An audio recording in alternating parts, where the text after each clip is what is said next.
É, e como a igreja nos convidou para pastorear, depois de organizado, entendendo que ainda tem muita coisa para fazer, a gente decidiu ficar, não sabemos por quanto tempo.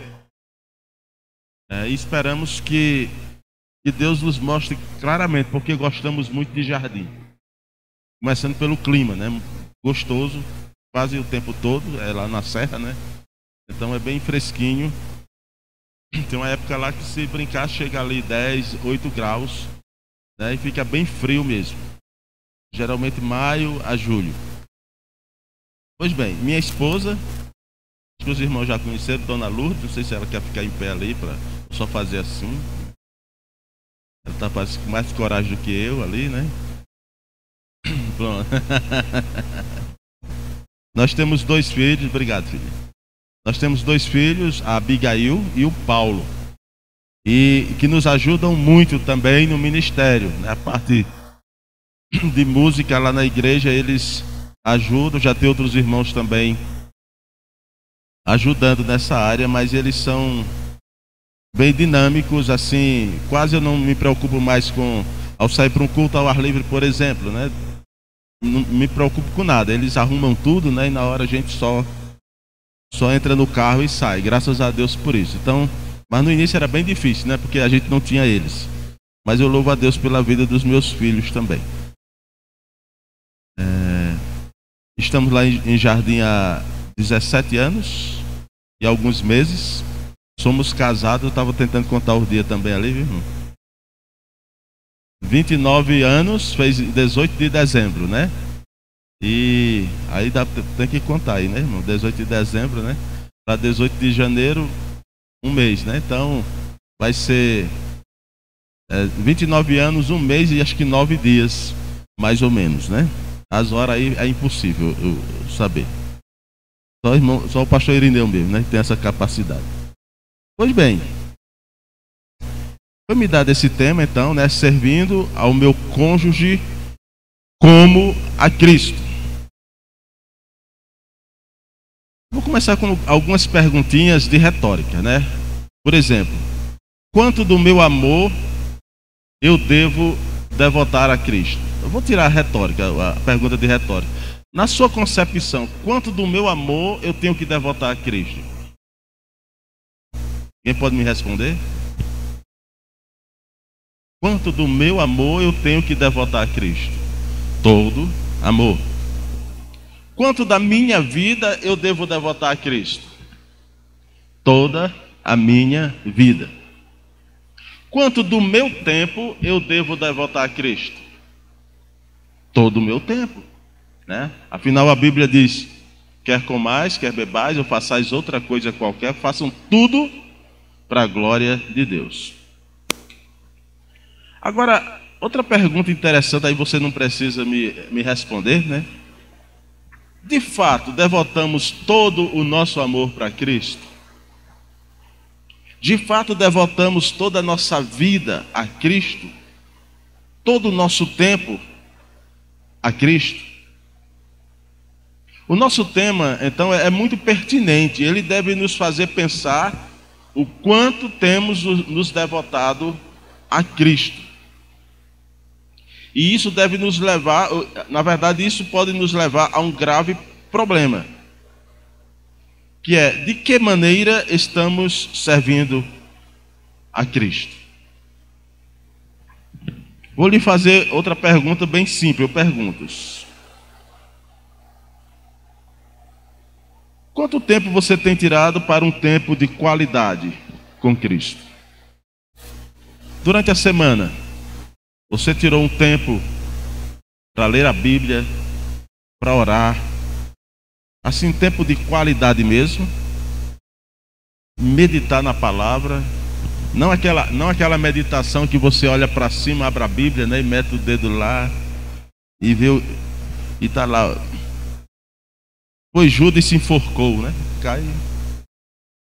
Não, isso aqui não está bom não. Aí vou ver o que Deus tem de novo. Aí bota o dedo lá, abre, vai tu e faz o mesmo, né? Aí fica difícil, né?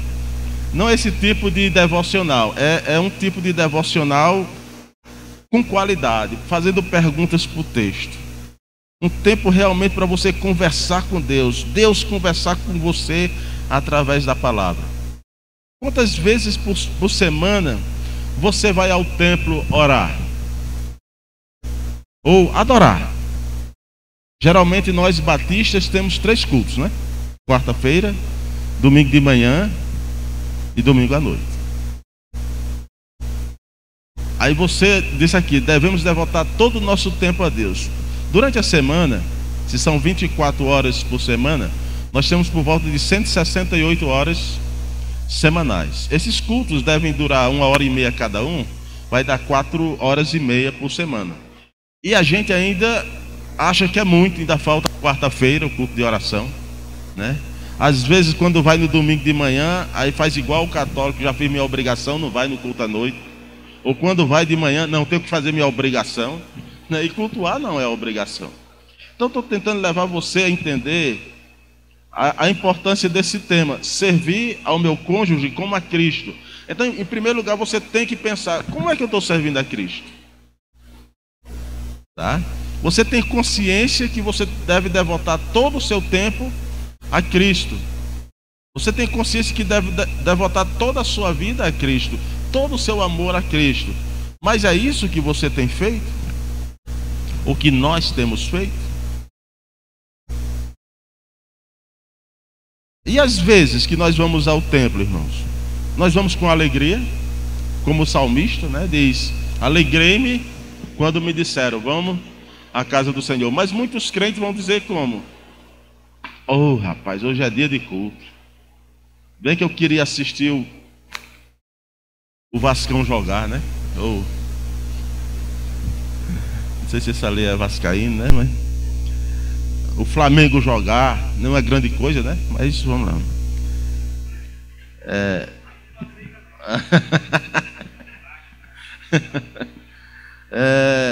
Sei lá.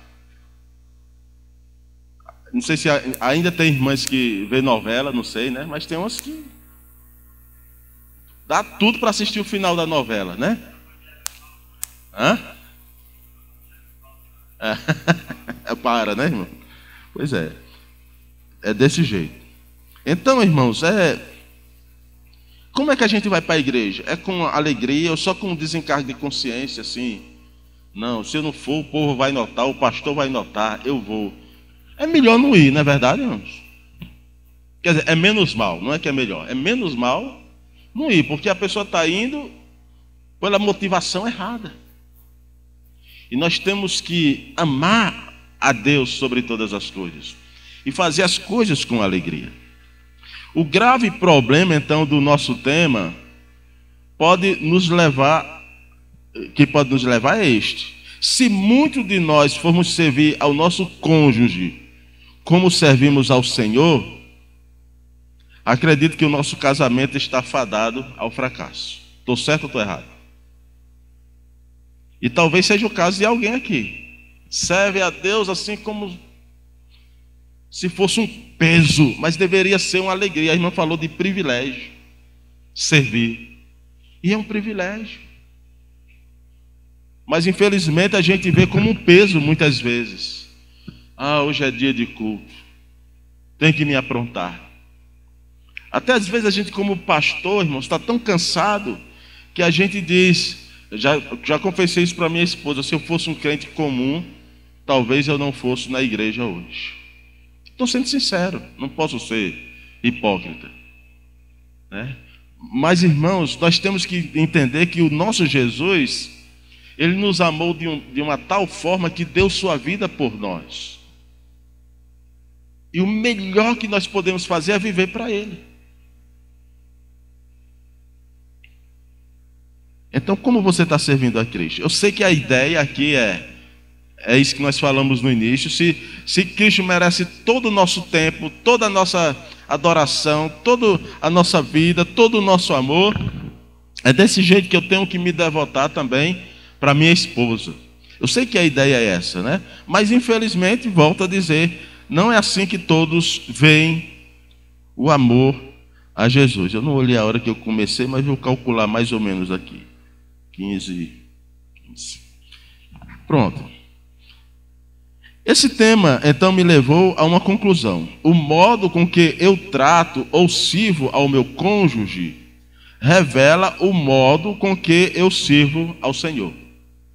Tá? Vou repetir. O modo com que eu trato ou sirvo o meu cônjuge revela o modo com que eu sirvo ao Senhor. Tá? Como você tem servido ao seu cônjuge? Então, dito essas coisas, gostaria de refrescar sua memória concernente ao dia do seu casamento. Vê se você lembra dessas palavras. Eu, fulano de tal dos Anzóis Pereira, né? Você se coloca aí no meio. Recebo, sei lá, Cicraninha de Souza como minha legítima esposa, né?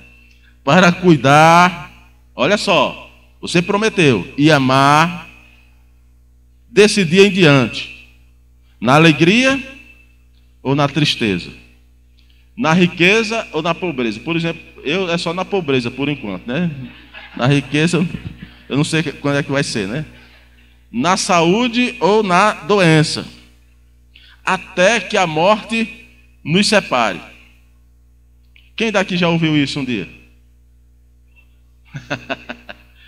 E quem disse isso lá no altar um dia? Todos, né? A pergunta é: estamos fazendo isso, servindo em toda e qualquer situação? Você já parou para pensar, irmãos, que nós, quando estamos namorando, é uma coisa maravilhosa, né? É um mel, né?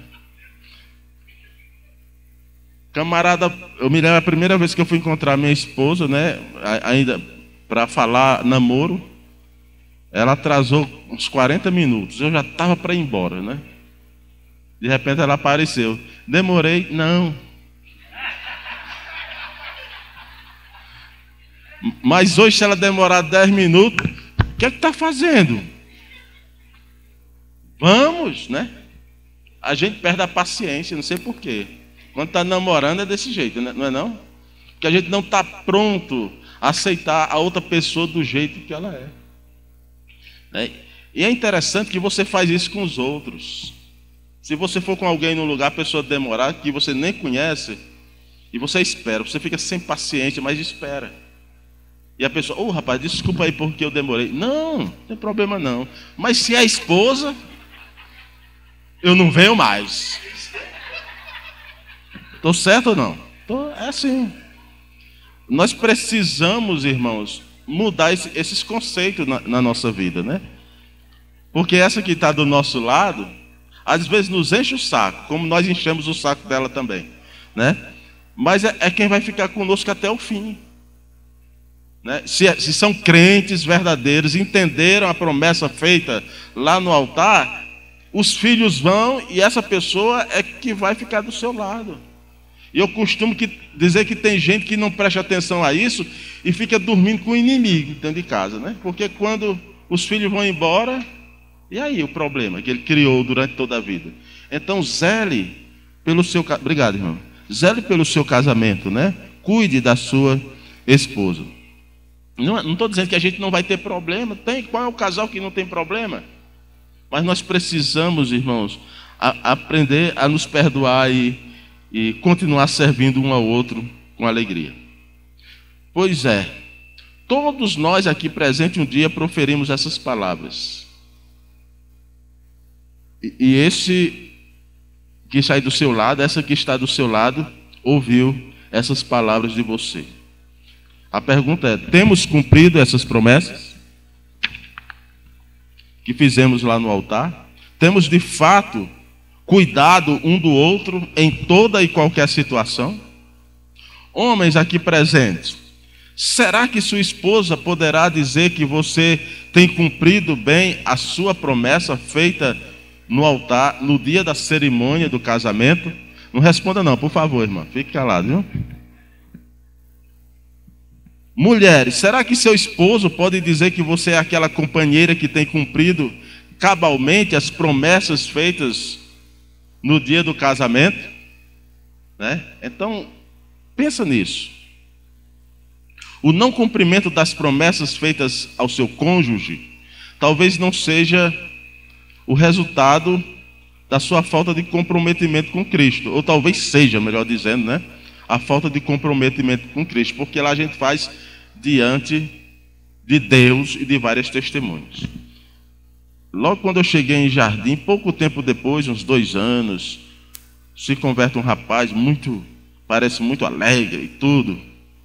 Posteriormente, uma jovem, casam-se, vão namorar, e eu me lembro que ele viaja um tempo, volta, aí num encontro como esse faz uma declaração. Sinceramente, a gente já é velho, já sabe de muita coisa, eu digo, eita. E eu gravei, eu gravei, viu?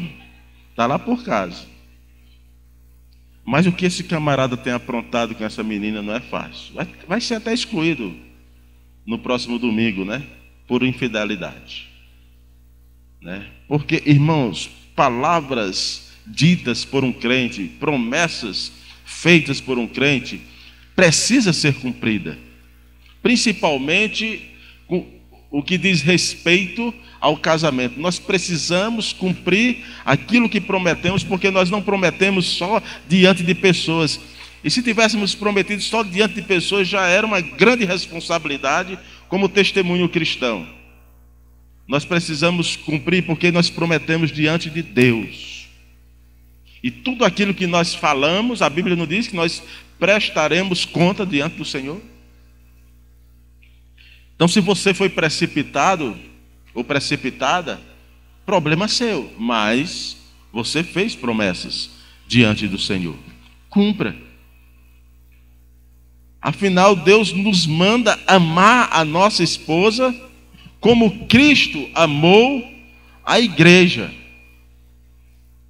E amor, eu sempre tenho dito isso, e eu sei que você sabe disso, a maioria aqui são crentes, conhece a Bíblia. Amar não é um sentimento. Talvez você tenha passado por um problema e tenha dito assim: o meu amor por fulano está acabando. O amor não acaba, está lá em 1 Coríntios, capítulo 13. O amor não se ufana, não se soberbece, não se conduz inconvenientemente, não se exaspera, não se ressente do mal, tudo sofre, tudo crê, tudo espera. Ele termina como? O amor jamais acaba, porque o amor é uma atitude. É você tomar uma atitude. O que é que eu e você tínhamos de bom para oferecer a Deus? Ou temos de bom para oferecer a Deus? Nada. Mas Jesus decidiu nos amar. E já dizia Hernando Dias Lopes que não tem nada que eu faça de ruim para Deus me amar menos. E não tem nada de bom que eu faça para Deus me amar mais. O amor dele é imutável, não muda. E esse amor, não está dizendo que é para eu amar como Cristo amou a igreja? Então eu preciso demonstrar esse amor, perdoando. Eu queria que minha esposa fosse surda nessa hora, para não ouvir isso, né? Mas ela vai ter que me cobrar depois, né? Mas tem que ser decisivo, irmãos. Não tem escolha. Nós fomos chamados para amar. Não é fácil amar quem nos prejudica, né? E no caso a nossa esposa, quando nos tira do sério de alguma situação, nós temos que amar mesmo assim, porque nós temos defeito e Deus nos amou, né? Então o mesmo amor com que Ele nos amou, eu devo amar a minha esposa. Deus manda a esposa então ser submissa ao marido, assim como a igreja deve ser submissa a Cristo. O nosso tema então é servindo ao meu cônjuge como a Cristo. Diante desse tema, antes de qualquer outra coisa, devemos então perguntar: como é que estamos servindo a Cristo? Para que nós pensemos juntos mais sobre o tema, vou usar um texto bem clássico e talvez o mais conhecido. Quem é que adivinha? Eu sei que a adivinhação não é coisa de crente, né? Mas quem pode deduzir? Efésios, capítulo 5, né? E eu vou começar com esse texto aí. Efésios, capítulo 5.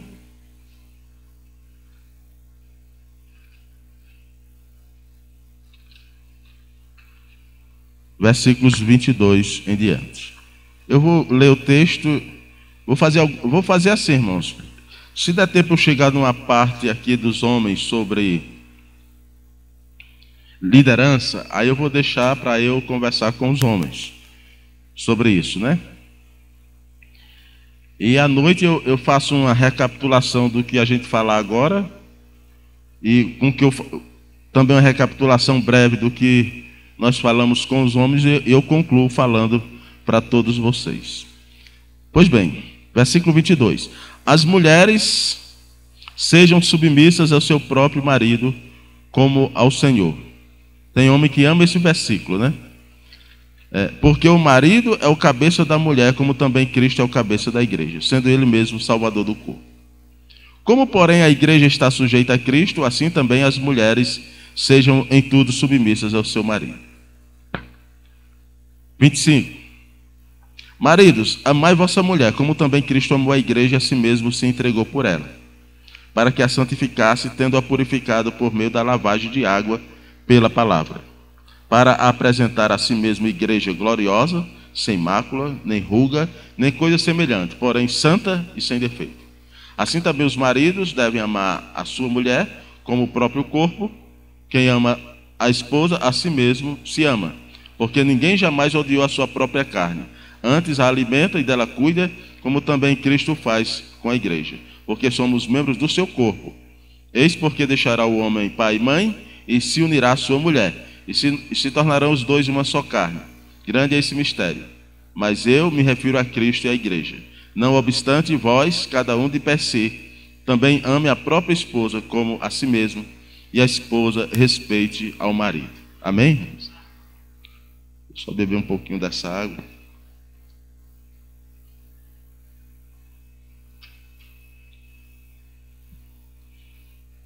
Pois bem, lido o texto,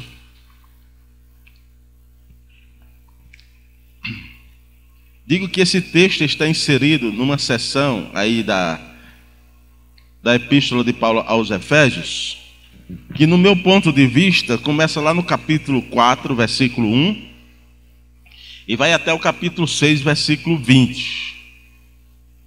É o que nós podemos chamar de seção prática da epístola aos Efésios.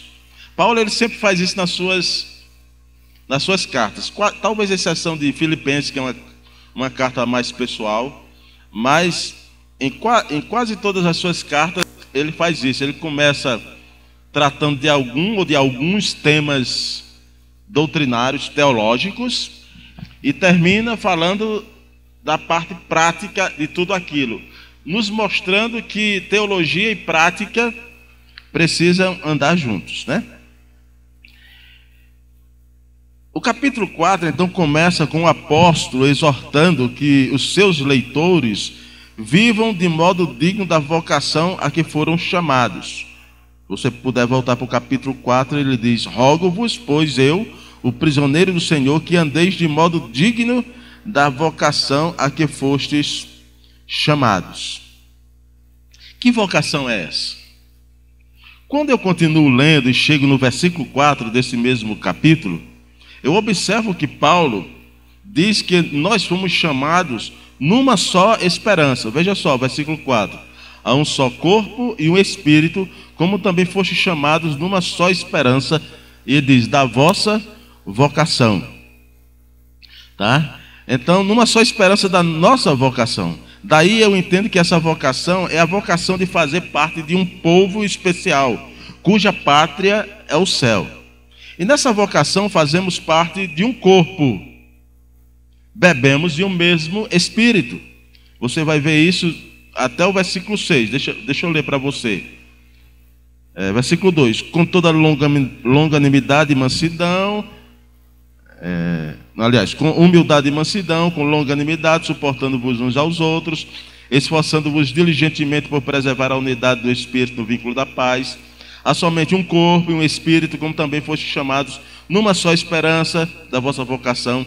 Há um só Senhor, uma só fé, um só batismo, um só Deus e Pai de todos, o qual é sobre todos, age por meio de todos e está em todos. 1 Coríntios, capítulo 12, versículo 13, diz: pois todos fomos batizados por um só Espírito, a fim de sermos um só corpo, quer judeus, quer gregos, quer escravos, quer livres, e a todos nos foi dado de beber de um só Espírito.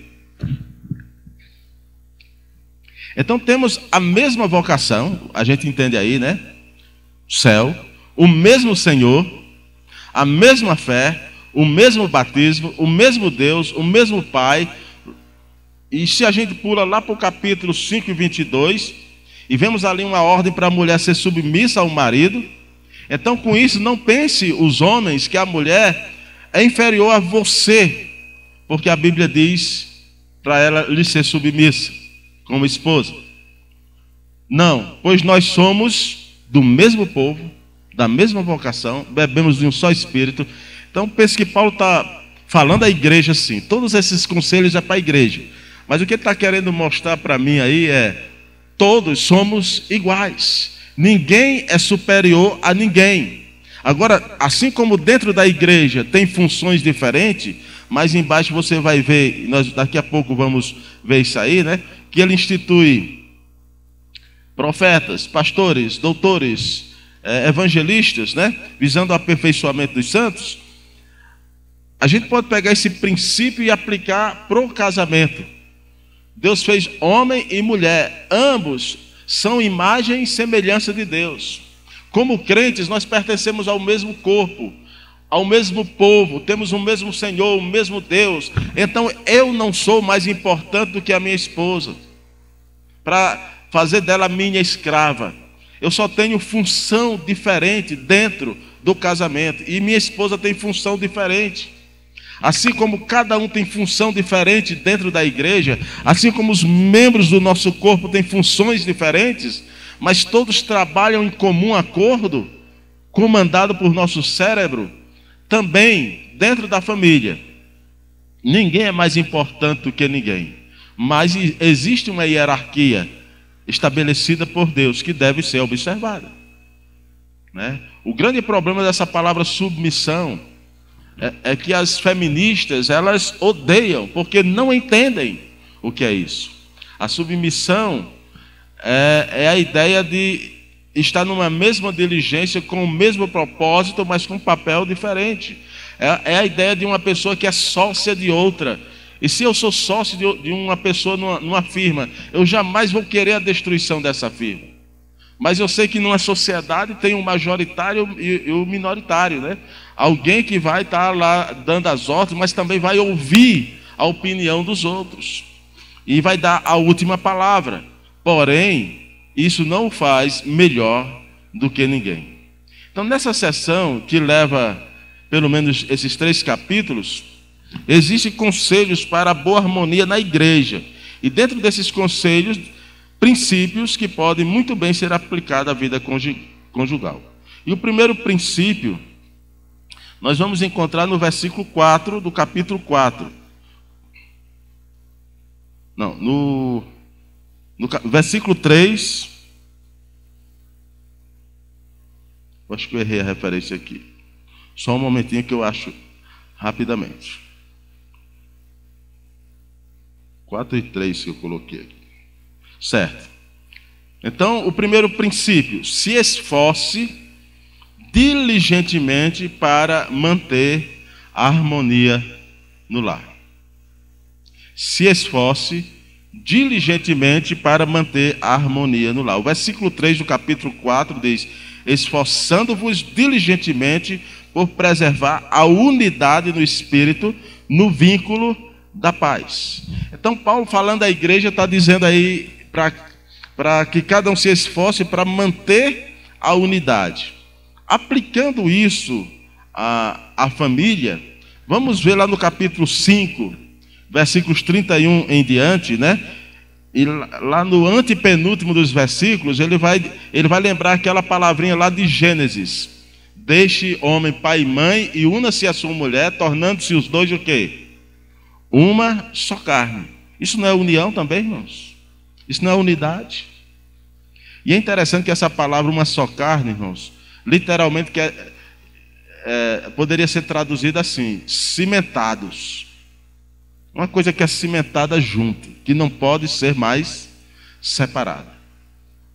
Pega uma folha de papel, passa cola e cola ela ali. E quando secar, tenta rasgar aquilo para ver se você consegue. Não consegue.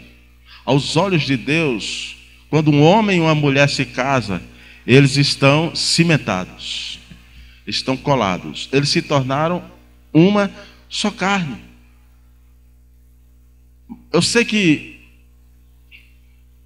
não é fácil conviver juntos. Não é fácil. A gente tem que renegar muitas coisas, né? Pensando em pessoas do mundo que gostam de futebol, de farra. Se ele tem uma consciência do que é um casamento, que eu acho difícil ter, a primeira coisa que ele tem que pensar: rapaz, quando eu casar eu preciso deixar a farra, e o meu futebolzinho vai ser limitado ali, e é quando a esposa deixar, né? De vez em quando, né? Então, mas também assim, por outro lado, as mulheres devem olhar também. Meu esposo gosta tanto de futebol, né? Aí tem mulher que não quer, tem ciúme até do futebol, né? Uma coisa boa que eu acho na minha esposa é que ela, em alguns momentos, não sei se ela está aborrecida de mim, né? Vai jogar futebol, né? Quando tem algum, estou meio estressado também, e geralmente tinha essa bolinha antes da pandemia, né? Mas, porque ela sabe que eu gostava, eu gosto, né? Mas hoje eu não posso brincar tanto. Mas o que eu estou querendo colocar aqui, irmãos, é que deve haver essa compreensão de um para com os outros. Então, há um só corpo, e no que diz respeito aos cônjuges, uma só carne. E a responsabilidade do marido, então, aqui, já que eu estou falando de funções diferentes, né? A responsabilidade do marido, nesse texto que nós lemos de Efésios 5, é amar a esposa. E como é que ele pode fazer isso? O versículo 29 do capítulo 5 diz: alimentando. 5:29, né? Porque ninguém jamais odiou a própria carne, antes a alimenta e dela cuida, como também Cristo amou a igreja. Então o homem, sei que eu vou falar isso um pouquinho mais adiante com os homens sobre liderança, né? Ele é aquele que vai cuidar da esposa. Eu queria que você fizesse uma reflexão nesse momento, você homem.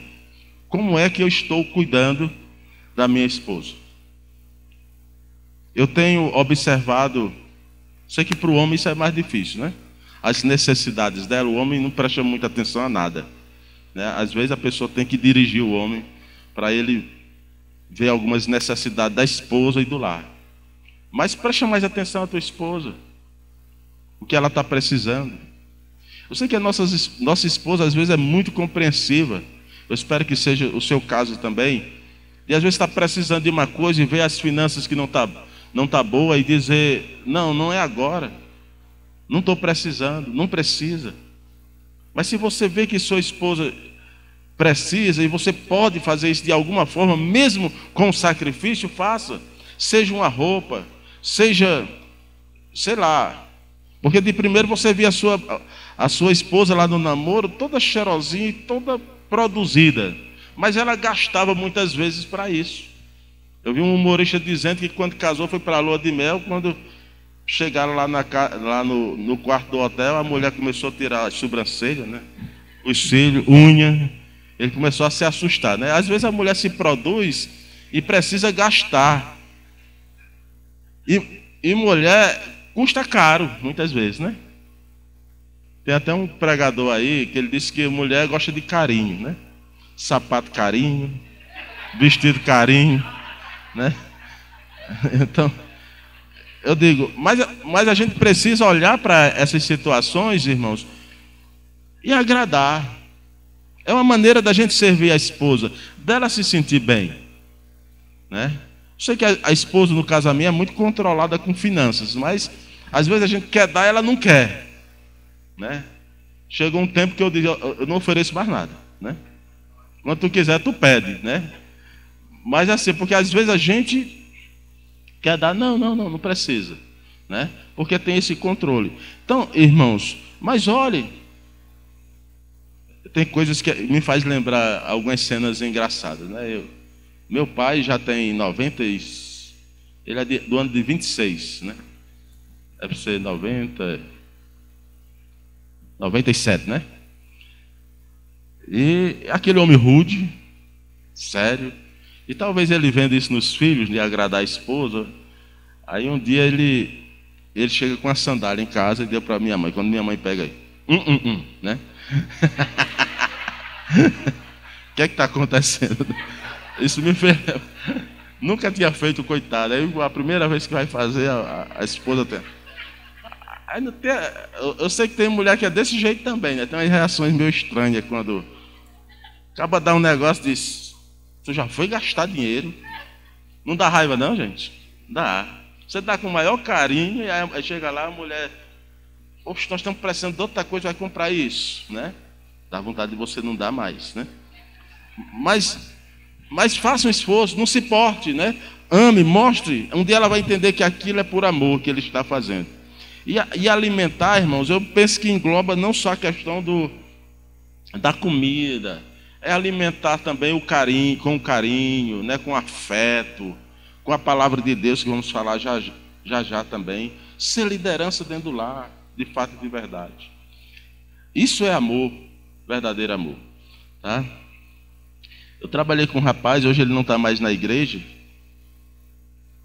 Uma vez eu estava pregando na rádio, eu tenho um quadro lá que é a Família em Foco, que é 2 horas de programa no sábado, 5 horas, de 5 às 7. Aí tem a Família em Foco. Aí eu dou uma palavra lá de 20, 25 minutos para a família, sempre. É uma coisa até que as pessoas têm recebido muito bem, graças a Deus. E um dia eu estava falando alguma coisa lá e ele sabia que ele foi na minha casa dizer que eu estava pregando para ele, né? E por quê, irmãos? Porque coincidentemente, eu não estava pensando nele, mas coincidentemente, uma vez ele está dizendo: não sei o que aquela mulher quer, não, pastor. Eu não deixo faltar nada em casa, né? Eu compro comida, eu compro roupa. Eu digo: rapaz, mas ser marido não é só isso, não. Alimentar não é só no sentido de dar o que comer e vestir, não. É cuidar, é ter zelo. Isso envolve muitas outras coisas que eu conversarei com os homens depois. Então, acredito que fala do supridor do alimento físico e também supridor do alimento espiritual. Não me responda, é só para você meditar. Quanto tempo você tira com sua família semanalmente para ler a Bíblia, orar juntos? Para pensar. Eu sei que talvez aqui tenha pessoas não crentes, não sei. Mas eu, como chefe do lar, eu tenho esse dever. Sei que no nosso caso lá, todo dia praticamente a gente tem atividades na igreja, fica bem mais difícil, né? E talvez você que está ainda, vocês têm alguns bem jovens aqui, né? Você é esposa, filhos pequenos, se torna até mais fácil fazer isso, né? Mas quando cada um tem um trabalho, corre para um lado, se torna um pouco mais difícil. Mas se está ao seu alcance liderar espiritualmente a sua esposa, faça isso. Porque o que eu tenho visto em muitas igrejas, irmãos, é que esposos não ligam, às vezes até para uma vestimenta. Eu sei que lá na minha igreja a maioria são novos na fé, mas um dia eu tive que chamar os homens e conversar. Olha, vocês precisam conversar com a esposa de vocês, né, sobre vestimenta. Porque fica feio eu, pastor da igreja, chamar a atenção de uma irmã com determinadas vestimentas dentro da igreja. Um decote, é uma saia comprida, mas que vem um rasgão lá em cima. Uma saia que se a mulher se sentar de frente para outra pessoa, não vai ser legal. E eu tive que chamar os homens e dizer: vocês precisam ser liderança. Porque para mim fica esquisito chamar a atenção da sua esposa concernente à vida espiritual, porque a vestimenta também é uma maneira de eu declarar que Cristo é o meu Senhor e meu Salvador. Pode até parecer que é legalismo, mas não é. Eu preciso ser diferente, irmãos, das pessoas do mundo, não seguir o padrão do mundo. E tem homem que não liga para isso. Não liga nem para as vestimentas que os filhos compram.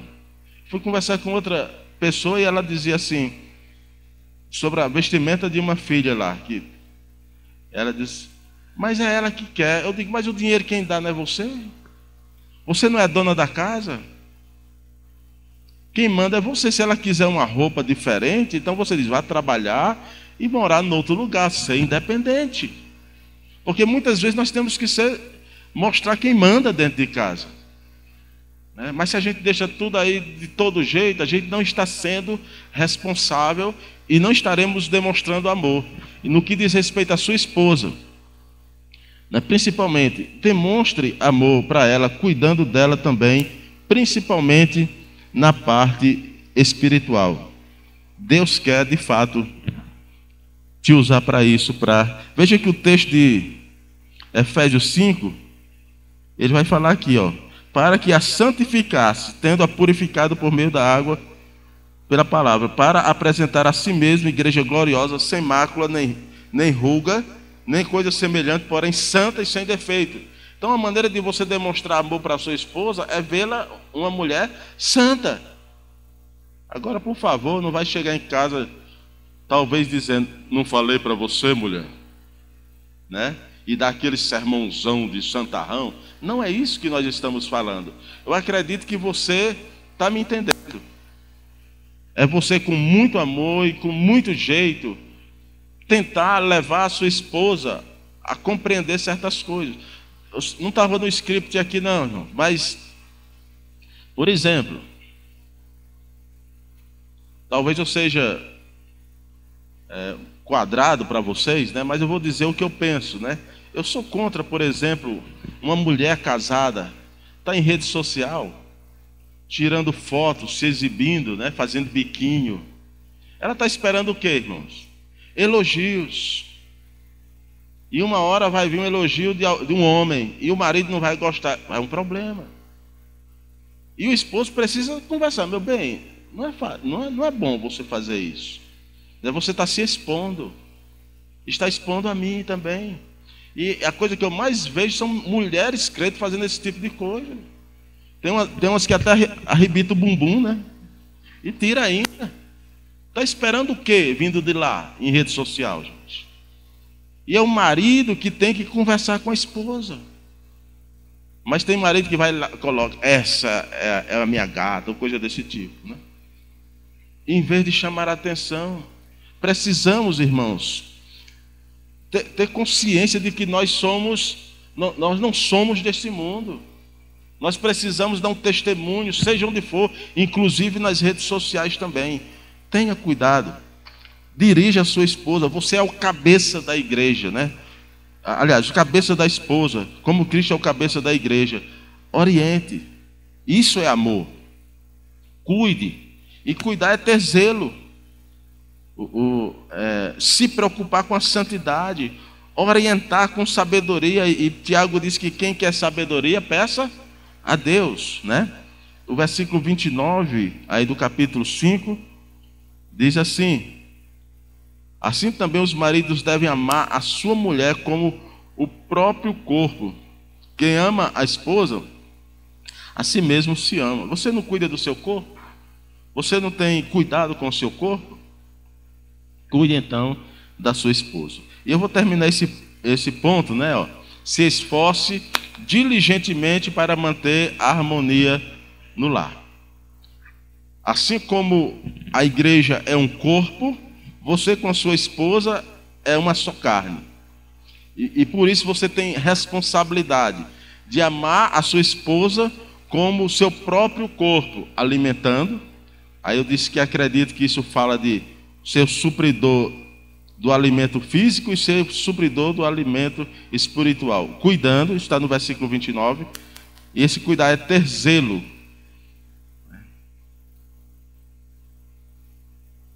Eu vou acrescentar aqui. Quem tem carro aqui?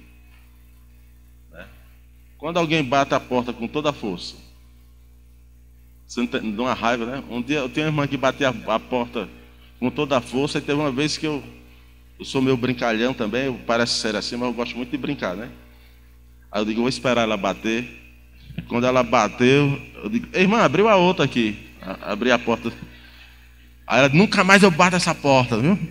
Eu dei uma lição para ela assim. Porque a gente tem zelo. O meu carrinho é um 95, esse corpo. Mas tem um cuidado danado, né? Porque nós temos zelo. E zelo com a esposa é ter cuidado. É cuidar bem, né, da esposa. Orientá-la com sabedoria. Isso é liderança. Amar a sua esposa também como Cristo amou a igreja. Jesus provou o seu amor pela igreja. Como foi que Jesus provou o seu amor pela igreja? Se entregou por ela. Sua esposa poderia dizer que meu esposo já provou o amor dele por mim, quando ele fez tal coisa. Será que sua esposa poderia dizer isso? Eu acho que eu já provei. A minha esposa morava num bairro lá em Belém chamado Sacramento. O apelido era Sacrabala, né? E uma vez eu saí do seminário para deixá-la pegando 2 ônibus, os ônibus ainda em greve, era 1 ou 2. E eu precisava chegar no seminário 10h30 no máximo. E nesse dia, cadê ônibus? E ela, para me ajudar ainda, deu com um sapatinho daqueles invernizados. Ela, tu vai para a parada com esse sapato aí, os caras vão tomar lá, né? Os noia vão tomar. E eu já fui nervoso para a esquina lá. E eu fiquei na esquina aqui, olhando para os 4 cantos, né? Se via só uma turminha ali, eu já me mandava, né? E cadê passar ônibus? Cadê passar ônibus? Rapaz, não vou ficar aqui não. E eu ando coisa de uns 3 quilômetros numa avenida lá, que só tinha militar. Eu digo, vou por ali, que os caras não é doido de roubar por ali, né? E fui para Almirante Barroso, cheguei no seminário 2 horas da manhã, pulei o muro, ainda que já estava tudo fechado. Tinha uma cachorra pastor alemã com medo dela me estranhar, graças a Deus não estranhou, né? Aí eu digo, ó, já provei o meu amor, né? Talvez ela não lembre não, né?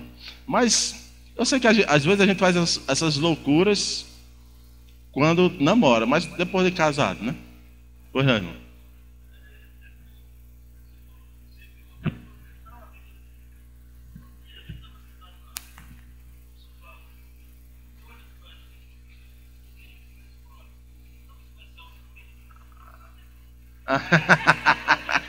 Amém. Não é carinho não, né, irmão? Uhum.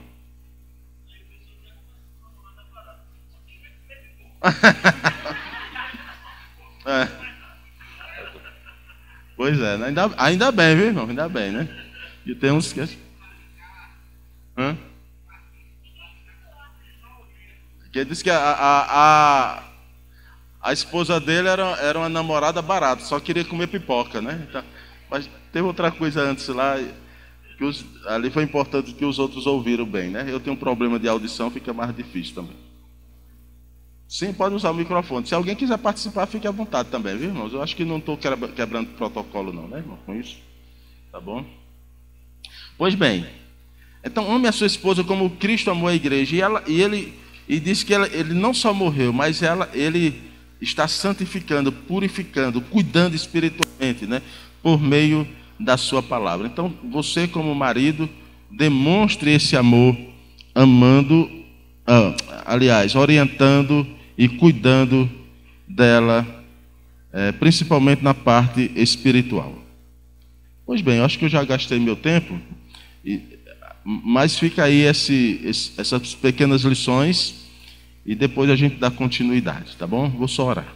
Querido Deus, muito obrigado por essa palavra e que ela nos ajude a crescer mais e mais, principalmente em termos de casamento, ó Pai.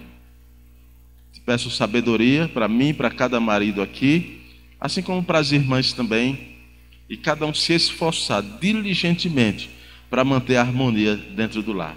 Se necessário for sacrificar alguma coisa do nosso eu, que assim seja, para a honra e glória do Teu nome. No nome de Jesus é o que eu oro. Amém.